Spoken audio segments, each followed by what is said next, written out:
Como é que foi esse dia de repouso do cachorrinho? Você disse que foi um trem sensacional aquilo ali.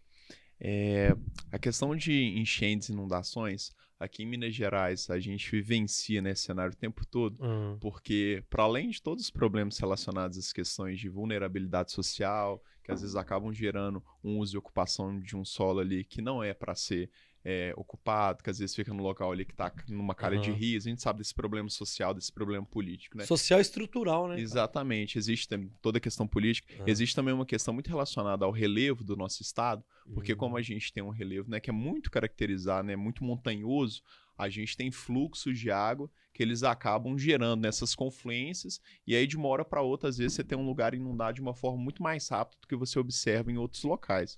E o grande problema relacionado à enchente é que as pessoas, às vezes, elas acham que uma enchente, que uma inundação, ela acontece de uma maneira muito gradual, muito lenta. Então ela fala assim: ah, não, eu vou ficar aqui em casa, porque vai demorar ali umas 3, 4, 5 horas para encher.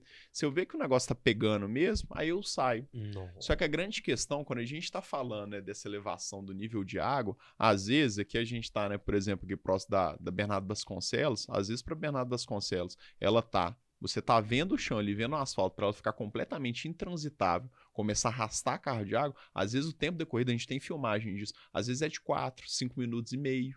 Caramba, Então, bicho. assim, a pessoa ela não tá preparada nem psicologicamente para aquilo dali, ela acha que vai ser devagar. E aí, quando ela vê, né, que aquele negócio levantou de uma vez, ela já não consegue sair. Aí, infelizmente, acontece da pessoa se afogar, ser arrastada pela correnteza, porque também, dependendo do fluxo de água ali, né, a pessoa ela não vai ter Aham. força suficiente, se ela não sabe nadar, aquela correnteza está carregando ali, né, muito material, destroça, entulha, etc.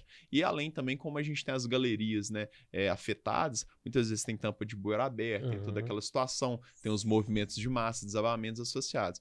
Então, o que a gente sempre fala com a população é o seguinte, assim, né? A gente sabe de todo transtorno que está relacionado, às vezes você ter que sair da sua casa para poder, né, ir para casa de um parente, de um amigo, transtorno, que isso não é definitivamente cansativo, Aham, aham. trabalhoso sair de casa, mas é uma situação necessária, porque infelizmente todos os anos, invariavelmente, a gente tem um número de mortes altos, Alto. justamente porque além de todas as questões sociais que a gente sabe, né, que acontece, existe também às vezes uma postura daquele cidadão ali que mesmo sabendo, mesmo a Defesa Civil, o Corpo de Bombeiros, a prefeitura indo lá, falando assim, olha, nesse momento você precisa sair pra gente ter cuidado, às vezes a pessoa não abandona.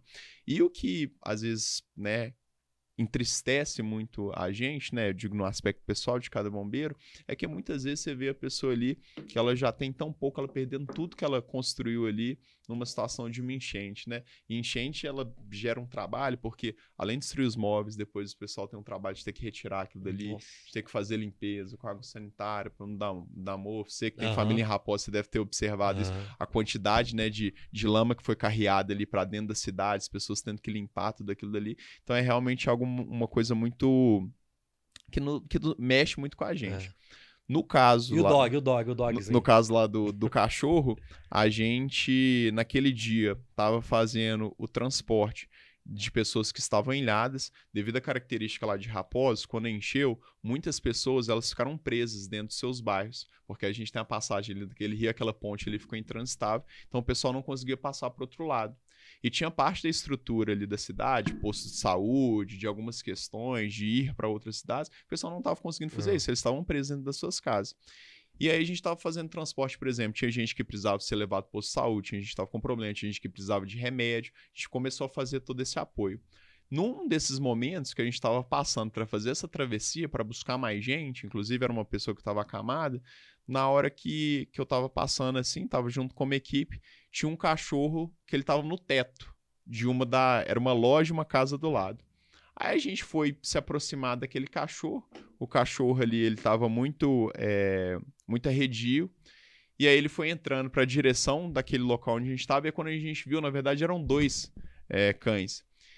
E naquela situação ele entrou para um lugar que era muito difícil da gente acessar, porque como o nível da água ele já tinha subido para além do nível do batente da porta, a gente viu que ele estava lá dentro, que a gente conseguiu observar pela fresta do telhado, só que para entrar a gente não conseguia resgatar diretamente, porque a gente ia ter que passar lá por baixo pelo Nossa. batente da porta.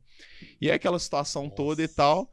Só que pra gente que é bombeiro, toda vida, ela é uma vida e toda Aham. vida importa, né? Hoje É. a gente fala das famílias, né?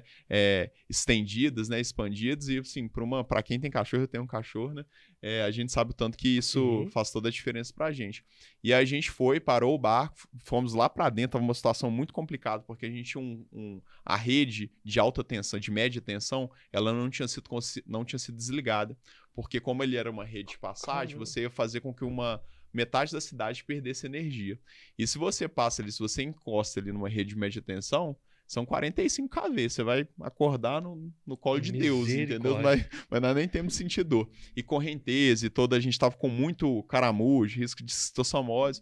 Só que a gente entrou, foi uma dificuldade para conseguir tirar ele lá de dentro, que ele tava boiando em cima era de uma madeira, de uma estrutura, e ele tava um pouco agressivo, né? Porque ele não sabe o que tá acontecendo, tentando morder. Então foi uma dificuldade pra gente conseguir se aproximar, tirar, tomamos mordida, etc, que loucura. Mas conseguimos resgatar o cachorro, conseguimos entregá-lo pro seu dono, e aí, mais uma vez, né, a gente conseguiu dar uma contribuição, minimizar o tamanho dessa dor, né, da pessoa que tá passando por aquele transtorno Que ali, doido. de às vezes perder ali seus móveis, sua casa, mas pelo menos o cachorro dela, ela consegue ter. Isso certamente ele contribuiu para a felicidade dele, ou então pra tristeza dele ser um pouco menor.